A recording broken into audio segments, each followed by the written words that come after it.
Aliens have been a topic of human discussion since the beginning of our ability to tell stories.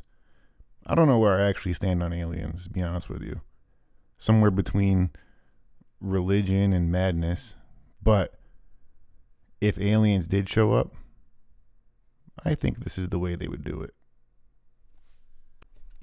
A rustling in the sheets woke Sura with an urgent sweat. She thought to herself, he does have a tendency to wiggle his feet restlessly in the night. So she closed her eyes back, forcing them shut, and tried to ignore the peculiar knot in her stomach, the kind of knot that creeps into your throat. Now, their sheets were a light pea green color, and she hated them. But for some reason, he loved this color. And he doesn't ask for much around the house, so she conceded the sheets, despite their room being painted an earth tone brown. She didn't like how the colors mixed at all, and she laid there thinking about how she really hated the color of their sheets. Her mom never liked green, and for a split second, she was overcome with the thought that she's more like her mother than she realized. He also demanded one other thing, which crept into the back of her head, and she couldn't ignore it in the den, the one thing that she has rarely ever touched, the one thing that always gave her pause, the oak cabinet that he put in the den and kept under lock and key. She secretly loved the look of this cabinet. It had hand-carved symbols all over it. She thought they were Native American symbols or something obscure like that. But he only ever talked about it once when they moved in, and said they belonged to his ancestral tribe, hence the Native American idea. This puzzled her because he looked Caucasian to her, and none of his family seemed to come from a tribe. But he's a little weird, and she liked that about him, so she didn't look into it. It was his weirdness that drew her in the first place. Anyway, it is very pretty, and it's in his den where he does his work, so no harm, no foul there. The rustling continued, though. She called over to him, trying to maintain a playful disposition despite her growing fear and knowing he was probably asleep. "Babe, stop it!" There was no reply. In fact, she didn't even know if he was there. But the rustling did stop, and she tried to doze off again. She hated the sheets as she laid there with her eyes closed, feeling sleep creep back into her mind. But she did love their bed, a king-size Tempur-Pedic, and she melted into it. The bed was his idea. She maintains it was the best decision he ever made. She's a chiropractor and an avid swimmer, so she appreciates the health benefits of having a great night's sleep. She swam in high school, and it was the one thing she was able to do that gave her complete peace. She always said that the quiet is purest underneath when you're gliding in the wetness. They bought the bed before she even decided to go back to school to be a chiropractor. She used to be as unhealthy as the rest of sedentary America, spending nights watching TV and days at a desk. She had gained 40 pounds and hadn't stepped foot in the water in 2 years before she finally decided to change her life. A slow hum, that rustling just on the surface and just beneath those sheets, those pea green sheets. It was almost a presence, not even a sound. And then the rustling started again. She had an overwhelming sense of disturbance now. She popped her eyes back open, the same disturbance she had felt all her life. Everything was rushing towards her. The sweat started pouring from her brow. All the while, she stared into the blackness of her ceiling, hoping, praying it would go away. She was almost embarrassed to pray, and not because she didn't believe in God, because she had never prayed before. She had never bothered. She was a strong woman that really relied on her own skills and thought, man, if I have to pray, what kind of person am I? And now in her moment of most need, she felt embarrassed, like she hadn't earned the right to pray. She heard her mother's voice in the back of her head saying, Why are you marrying him? She questioned all of her choices, not 5 minutes after smiling about them. This is a man she's known all her life. Why did I marry my high school sweetheart? Why Why did I agree to these pea green sheets? Why? Why is there a cabinet in his den that I can't go in and touch? Why is it there? The intensity of the rustling slowly grew. She thought about the pea-colored sheets. It gave her some sort of peace in the midst of all this. It was such a happy day when they bought them. She hated the color, but she loved the memory of shopping for them. They laughed in the middle of Macy's while debating which sheet set to get. He had a seductive humor that only melted her heart every time. His big smile always made her feel like she was the center of the universe. But there was anger, too. At the slightest thing, he would snap from 0 to 100. And it was terrifying. He had never touched her, never hit her. But the look on his face was like he transformed into something else, something inhuman. But she chalked it up to a childhood that he spoke little about. She didn't know. She actually had always assumed that he was abused and that his anger was a product of that and that he just needed support. But maybe there was something else.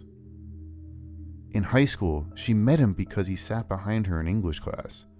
And while in class, debating whether or not Jean was trying to kill Finney in a separate piece, he smelled her from the desk behind. He was so cute. So she laughed and played with him. Every time he smiled at her and tried to smell her from behind, playfully, she knew that she would give in to whatever he asked. The rustling now seemed to be upon her. It seemed angry almost, like it was clawing at her skin. She felt the goosebumps and almost like scratches were on her arms. She tightened her eyes closed and remembered the one time she tried to open his cabinet. She remembered the anger. He did not shout. He didn't get physical either. It was a muted anger, and it was somehow worse. It made her tremble to think of it, while the rustling seemed to be shaking her entire body. He was at work that day, and she had off. She was cleaning the house. She didn't like cleaning, but she couldn't stand to live in a house that was dirty. The den always gave her a funny feeling, like it was watching her, like she didn't belong there. As long as she stayed in the kitchen or the living room, she didn't feel it, but as soon as she walked close to that den door, she felt like someone was judging her. When she was in college, she went with her friends to an opera, and she wore a dress with a low cut, and it revealed her tattoo across her upper back. The people at the opera stared at her with unrelenting disdain. She tried to act different, even above it, but she couldn't help feeling embarrassed and sad. She refused to get a tramp stamp, but she loved tattoos, so she got it on her upper back. It was of a maple tree. It reminded her of her mother, and she felt like her mom would always be there with her. But that's how she felt every time she walked past the den. Embarrassed, sad, and even scared. Her mom hated him. She always hated him since they were 15 years old. She always told her that he was not right for her. It drove a rift between her and her mom for a while because nobody wants to be told not to date somebody or not to see somebody, not to be friends with somebody. Nobody wants that. And kids will always rebel. All of this is pouring through her head in a matter of split seconds while she lays there. That rustling sound upon her. And she remembered when her mom died, getting that package in the mail. All that was in it was a maple leaf, and delicately written on the leaf with beautiful gold paint was, "We are creatures of the earth. I love you." At the time, she just figured it was her mom's hippie attitude, and she really liked it, and she still has it. It's sitting on her desk. She looks at it every day. But she never really thought about why her mother wrote that until right now. Even he loved it. He said her mother was a poet. He was always indifferent to her hatred for him. It was totally weird. It was like she wasn't in the same world as him, so why would he bother? It's almost like a bird pecking at your window or an ant crawling on you or a fly. He really didn't think about it as a normal person would. But at the same time, she remembered trying to open this cabinet on that day when she was cleaning. Her heart was racing. She was nervous, almost scared. Like I said, It wasn't the kind of fear you feel when your bank account is low or the kind you feel when your pet is sick. It was deep. It was in her bones. As she yanked on the doors with all her might, they wouldn't budge. Even a front door with a bolt lock will move a little. His cabinet seemed sealed. And it was then she felt the vibration.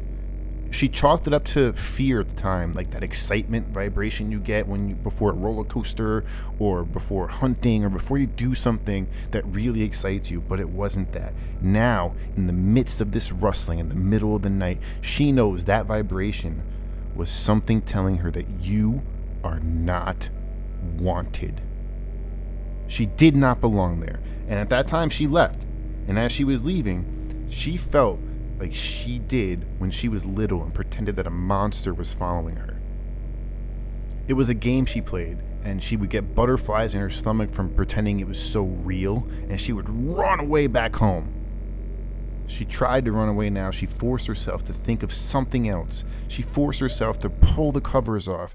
She tried to force herself to open her eyes and just look towards him. She couldn't. She laid there and thought about that day she tried to open the cabinet. She had assumed that no one would ever know the difference. But when he came home, he immediately went into the den. It was almost like trance-like. He walked into the front door, turned right, went right into the den, and he came back out not a minute later. And he didn't look angry. He just looked frightened. And she thought, man, I've never seen him frightened. She noticed his eyes. She always loved his eyes. They were green. But it wasn't the color she loved. It was the wonder behind the color. And when she looked into his eyes, she could get lost in a fantasy. And that was priceless to her. But that night, after he went into the den, he looked more frightened and his eyes turned gray. And she was terrified. She wanted him to yell at her. She longed for a knockdown, drag-out fight because the look in his eyes, that gray, deadish fear, terrified her to her bones. It was at this thought that she forced her eyes closed. She wasn't even going to try to open them anymore. She lied there with the rustling, that dull vibration now encompassing her body, while that rustling sound just penetrated the entire house. It was angry.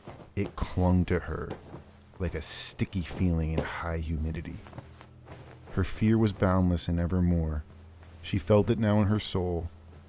It was almost an acceptance. It was a fear her mother tried to alleviate her whole life. She had always felt it, waking up in the middle of the night as a kid, pretending those monsters were after her. And now, as she laid there, she only realized that she was angry too. She was angry her whole life, but it wasn't explainable. There was no reason for it.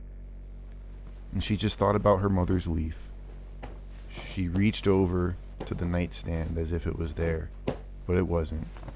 She grabbed that air, and she didn't know what to do except for open her body to this rustling sound, which now was vibrating all over her, forcing her clothes to shudder like leaves in the wind. She finally decided to look over where he was, or where she thought he should be. She had to confront the fear that lied dormant inside of her, the anger that suddenly poured through her. She turned her head right over there with her eyes still closed, and she blurted out one more time, one more grasp at the life that she thought that was hers. She said, "Babe, please." She rolled onto her back one more time, took one last deep breath, breathing in that vibration smell of fear. Opened her eyes at the ceiling instead of at him. The air seemed to leave the room. Her mother's leaf printed on her brain as she looked at the ceiling. She clung to that image, thinking about, "We are creatures of the earth, and I love you," before turning her head left one more time with her eyes wide open 2 days later, the cops emptied out Sura's house. No one was there. Both of their work reported them missing.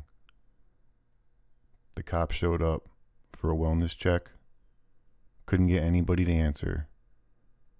Knocked, and finally they let themselves in. The entire house was empty. The only thing they had to take was that wooden chest in the den. It was so heavy, it took 3 cops and a dolly to wheel it out, even though it was no bigger than the size of a shoe chest at the end of the bed. Sura was never heard from again. I hope you enjoyed that. And if you're new here at Eclectic Stories, check out Hollow Tree, a verbal retelling of a novel, which you can also read for free on Substack. Thanks, guys.